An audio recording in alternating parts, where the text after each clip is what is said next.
What's good? It's your boy Jay, that's me.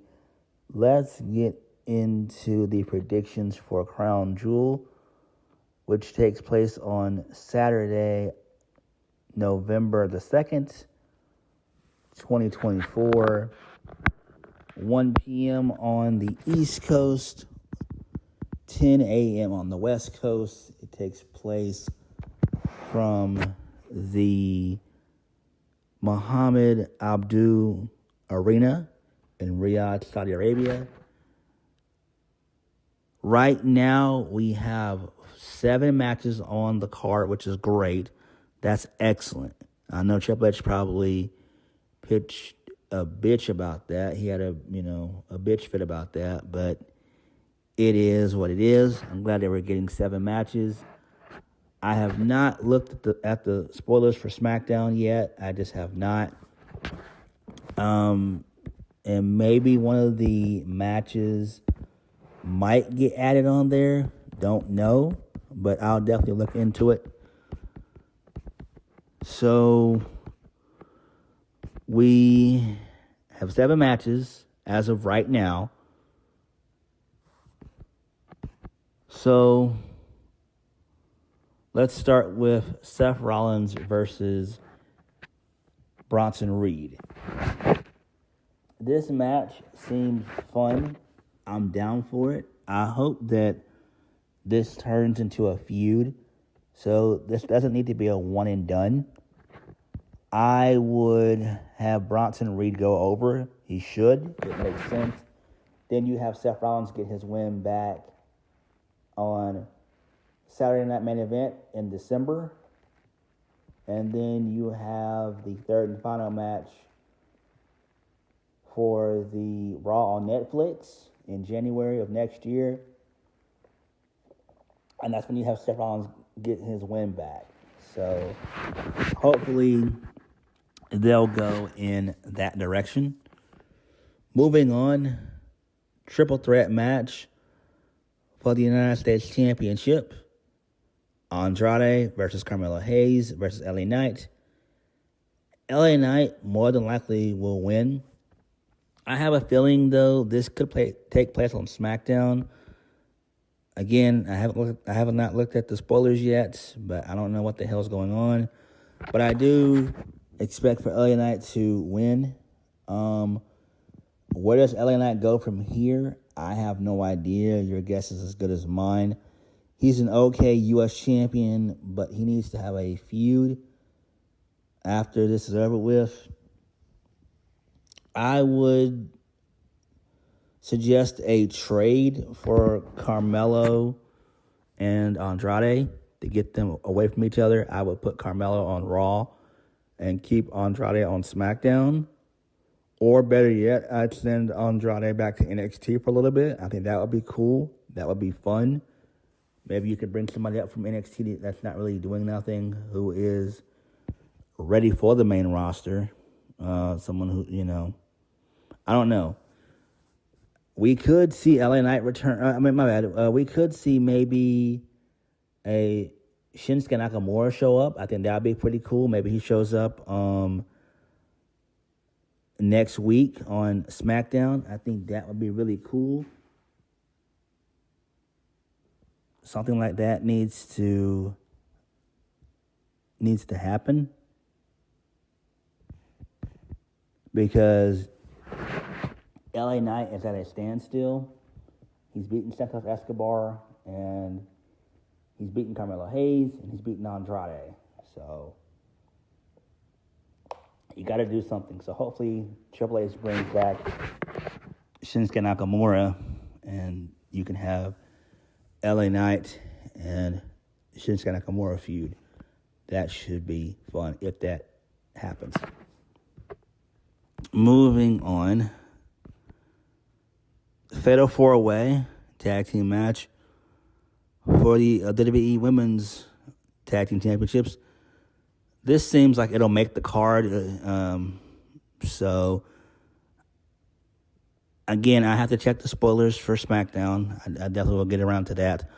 So, Jade Cargill and Bianca Belair versus Damage Control Io Sky and Kairi Sane versus Meta-Four, Lash Legend, and Jakar Jackson versus Chelsea Green and Piper Niven. Jade Cargill and Bianca Belair more than likely will win. Or we could have Damage Control win. That could be cool. I don't see Chelsea Green winning or Piper Niven. Same thing with Lash Legend and Jakar Jackson from Meta-Four. So my pick to win is it's either going to be Io Sky and Io from Damage Control or Jade Cargill and Bianca Belair. They're going to retain. Makes the most sense. Moving on. Liv Morgan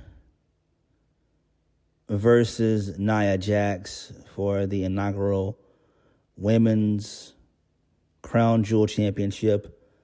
Liv Morgan more than likely needs to win.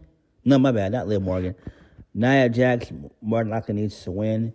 And I guess that's where Charlotte Flair shows up again. If not, Charlotte will probably show up on the following show. So I could see her showing up on there.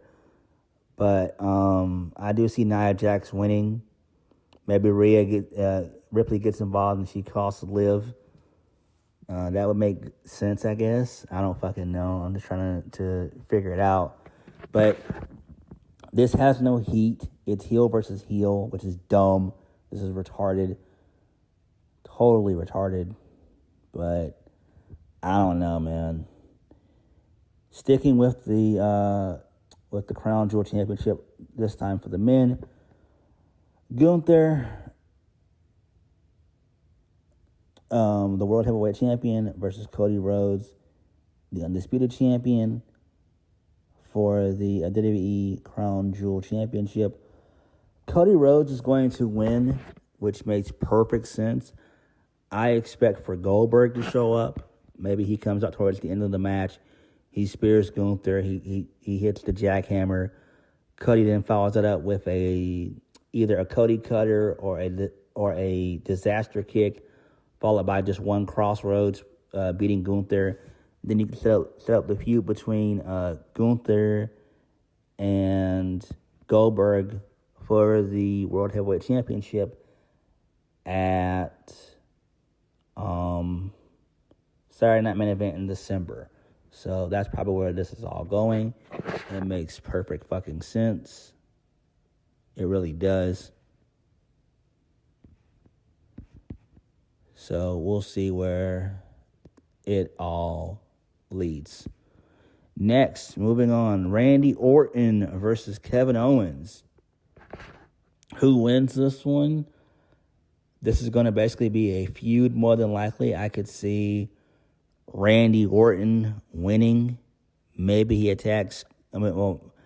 Randy Orton beats Kevin Owens, and then maybe Kevin Owens is attacked by Cody. Kevin Owens gets involved in Cody Rhodes. He beats him up or something like that. Maybe after his match with Gunther. So I can see it happening like that. Main event, 6-man tag. Roman Reigns and the Usos, Jimmy and Jey Uso versus the Bloodline, Solo Sikoa, Tama Loa, and Tama Tonga. 6-man tag. I expect for Roman Reigns and the Usos to win. This makes perfect sense. Maybe Sami Zayn comes out and he gets involved. And then maybe on the next week of SmackDown, the following week, maybe Solo gets beaten down by Jacob Fatu and the Tongans. They beat him down. They beat the shit out of him. And he is no longer the tribal chief. That belongs to Jacob Fatu for the time being until The Rock comes back into play. And then maybe that's when we add in Hikuleo. So maybe he shows up that way. So I could see Hikuleo probably showing up around the following SmackDown, following Crown Jewel. So that will lead us into Survivor Series. But Crown Jewel seems like it's going to be interesting, to say the least. And I think the only surprises that we'll get will be Goldberg showing up, and then we'll probably get a beatdown from the bloodline, that being Solo Sikoa's bloodline, beating the crap out of Solo, and then that's when we get Hikuleo showing up, and he's the new member to replace Solo, and then maybe we could also see Sami Zayn get involved as well. So maybe going into Survivor Series for War Games 4-on-4, the original bloodlines, Roman Reigns, the Usos, and Sami Zayn versus the new bloodline, Jacob Fatu's bloodline, Jacob Fatu, Tama Tonga Tamaloa, and Hikuleo. So that's where all this could lead to, and hopefully I am right. But Crown Jewel seems like it's going to be fun. So I'm going to go over the predictions one more time. Seth Rollins is going to defeat Bronson Reed. LA Knight will retain his United States Championship. Jade Cargill and Bianca Belair will retain the WWE Women's Tag Team Championships, or Damage Control will win, one of the two. Nia Jax will defeat Liv Morgan via the help of Rhea Ripley, and we could see a possible Charlotte Flair return. Cody Rhodes will defeat Gunther with the help of Goldberg getting involved, and then maybe Cody gets a post-match beatdown by Kevin Owens. Randy Orton will defeat Kevin Owens. And Roman Reigns and the Usos will defeat the Bloodlines. So Solo Sikoa, Tama Tonga, and Tamaloa. And maybe we'll get a Hikuleo reveal as well. So maybe he'll show up, and maybe Sami Zayn will return. So that should be interesting. But what are your predictions for Crown Jewel? Let me know. Like, comment, subscribe. Peace.